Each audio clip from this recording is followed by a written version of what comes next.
What is action figure grading, and should you even care? Today, we're gonna answer that question. Whether you're for it, against it, or on the fence, at least you'll have the facts. So let's go.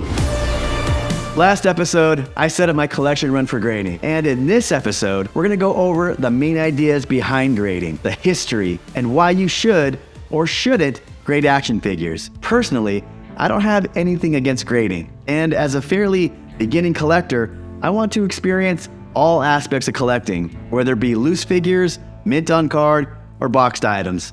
And I also wanted to experience what it's like to have graded action figures in my collection. I've broken this video up into a two-part series. Part 1, this episode, I'm going to take you through the history of grading, the grading scales and what they mean. Then, in Part 2, we'll go over how to grade, how to set up an account using CAS, how to package up and send figures in to get graded, and what to expect. I'm about to stuff your brain full of bantha voodoo. You ready? So first, the history of grading and how it came to be. We assign value to things that have meaning for us. For some, it's a painting by a one-of-a-kind artist. For others, it's a certain brand of car. But we also assign value to things that bring nostalgia or historical significance to us. In our case, or my case, that's action figures. In the last half of the 20th century, collecting stamps was a hobby that a large scale of the population started seeing value in and satisfaction in. With some stamps having errors and assigned rarities, it wasn't too long before collecting clubs started popping up that were authorities in this category. This was followed by currency clubs, who were formed to grade and authenticate currency bills and coins, creating a boom in this new collecting market. And it created something else. People were willing to pay more than face value for an item just to have it in their collection. The premise of these early collecting clubs was based on 5 principles when it came to grading. And these guidelines or principles can fit into any line of collecting. And remember these guidelines, as it's gonna help us later on when we start talking about grading action figures. And it'll help in your decision to grade or not to grade. Number 1, confidence in buying or selling a collectible. When you grade an item, it reduces the risk of a buyer or seller dealing in faked or forged items. Number 2, protection. Having it encased once it's graded will ensure that once a grade or an appraisal is assigned, it stays in that state, given optimal storage or display guidelines. Number 3, presentation. It's easier to display in these protective cases and hold better aesthetic qualities in these preserved states. And 4, preservation. Doing a grade and archival process increases the longevity of collectibles and ensures the quality in that current state. And the 5th, a financial investment. By grading collectibles, it's easier to appraise and insure because a professional can look into the current market and demand for that item and determine a dollar amount, at least based on the grade that item receives. Clubs and organizations have been set up for authenticating, archiving, and appraisal as early as the 1900s. But when the Sheldon scale, not that Sheldon, dude, pay attention. When the Sheldon scale for grading coins came out in 1949, this was the grandfather of how to give a numerical scale to a collectible based on condition. And this scale has been used in other genres of collecting. And coming closer to the year 2000, baseball cards and comic books were popular collecting genres to get items graded. And companies like CGC, or Certified Guarantee Company, and PSA, Professional Sports Authenticator, got into the game of those collecting genres. But when it comes to grading action figures, the first known scale was known as the C scale, or condition scale. And much like early stamp collecting, this scale was created by early action figure hobbyists during the late 1980s and can be traced to fan newsletters such as Bantha Tracks for Star Wars collectors. This scale was circulated through these groups as an early standard of how to self-grade and appraise your collectibles. But since this scale was created and adopted by hobbyists and not by a self-governing organization, you're going to get different definitions of this scale. Today, this self-grading scale is often used on eBay and other internet sell sites as a description for the item sold. In the year 2000, that sounds so futuristic.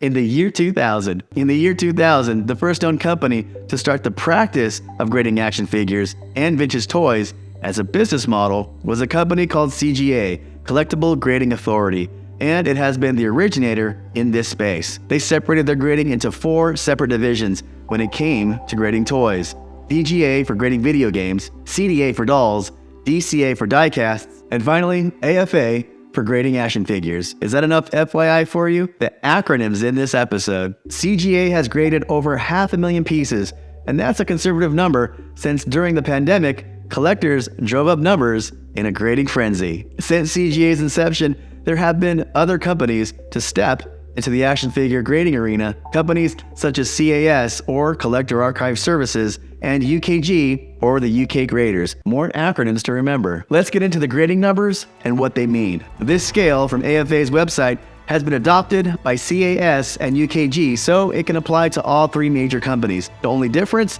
the bronze, silver, and gold designations are specific to AFA only. The scale ranges from 10 or very poor to 100 or gem mint, and if a figure scores below a 10, it gets rejected and will not be assigned an official grade, although you can still archive and catalog it. So let's break down the levels and the scores. The AFA Gold level. These are grades 100, 95 plus, 95, 90 plus, 90, and 85 plus. The smallest of the flaws are judged and taken into account. At this level, the items receiving those grades are among the highest quality in existence. An item's flaws must be very minor and be difficult to identify with the naked eye. So if you do get a score of 85 plus and above, just know that your figure can fetch a high dollar amount in the secondary market. The silver level, or grades of 85, 80 plus, 80, 75 plus, and 75. These items range from having small flaws to having relatively significant flaws. These are the most common grades in the grading figure population. An 85 can be described as being near case fresh, with 75 being somewhat shelf worn, but still nice. Items at 80 scores have minor to moderate flaws upon close inspection, but these items in this class have spent a lot of time on a store shelf, being moved around prior to purchase, but still have been handled with care. The more flaws like bends, tears, scratches, or paint flaws, the lower the score until you score low enough to reach the next level down. The bronze level. These are grades from 70 all the way to a 10. These grades range from defects noticeable upon first glance to extremely significant. The packaging may have significant stressing or creasing, and a blister or a window may be crushed or cracked. This grade level covers the largest range of conditions and flaws, such as torn off or cut off proof of purchases, other large paper tears, and obviously, getting a figure back with a score of 70 and below takes a hit on the price on the secondary market and the desirability for other collectors to add these into their collections. Now, let's talk about subgrades. Often you'll see up to 2 or 3 grades in an item. These are subgrades. Subgrades are there to help the collector understand the scores of an overall figure and give clarification. The factors into grade scores are as follows. First, the main figure itself.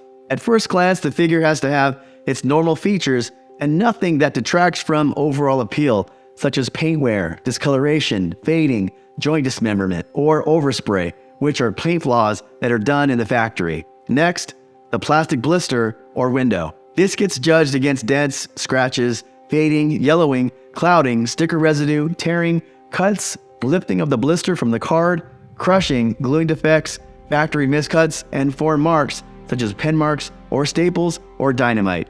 I'm just kidding. Don't use dynamite on your figures.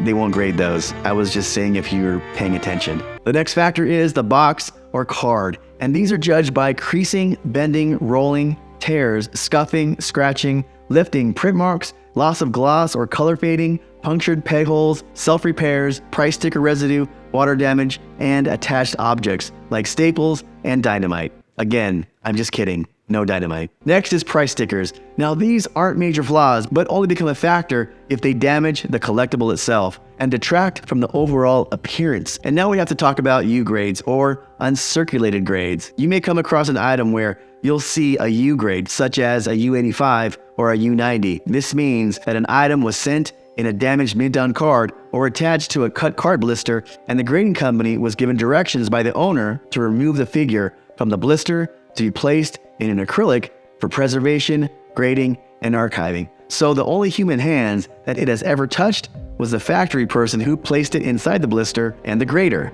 possibly. As of this recording, however, no grading companies accept figures to be U-graded and has banned that practice altogether.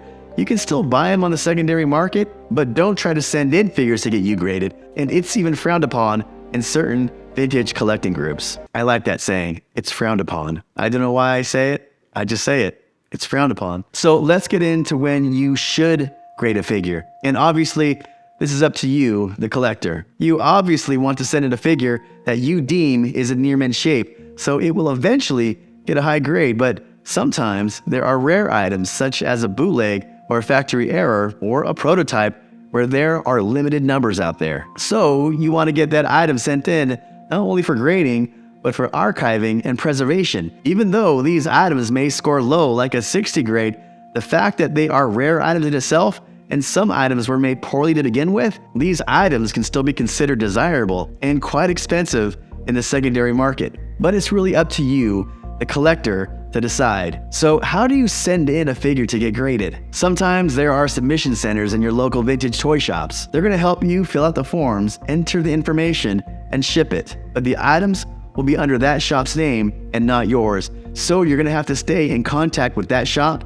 and have your paperwork handy to know when those items come back. And the items are gonna be shipped back to the store, not you. And that's how I sent in my Dianoga Trash Monster, graded 90, my Red Hair Hoth Leia, graded 80, and my Sand Person, graded 85. If it's your first time grading, I suggest that you do this and have a shop help you, just so you can get the hang of what's entailed in the entire process. Ask questions and get feedback, and a second pair or a third pair of eyes on the item that you want sent in for grading, just to make sure that the items are authentic, because the grading companies will reject items if they find reproduction pieces in them. You can also check toy or pop culture conventions to see if companies have booths there. They will often take submissions, help you sign up for an account, and most importantly, they have their experts there who can look at your figure for a quick pre-assessment and answer questions.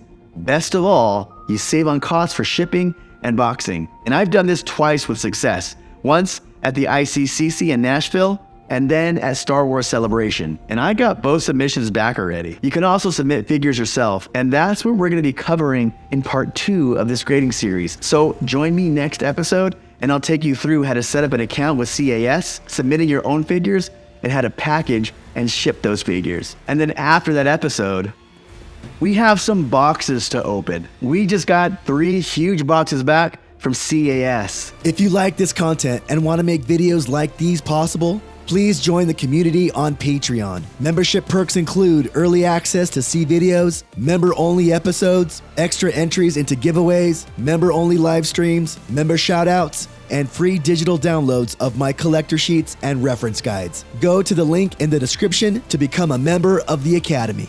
So if you found this video interesting, please hit that like button. That does support the channel. And please consider subscribing for more vintage Star Wars content.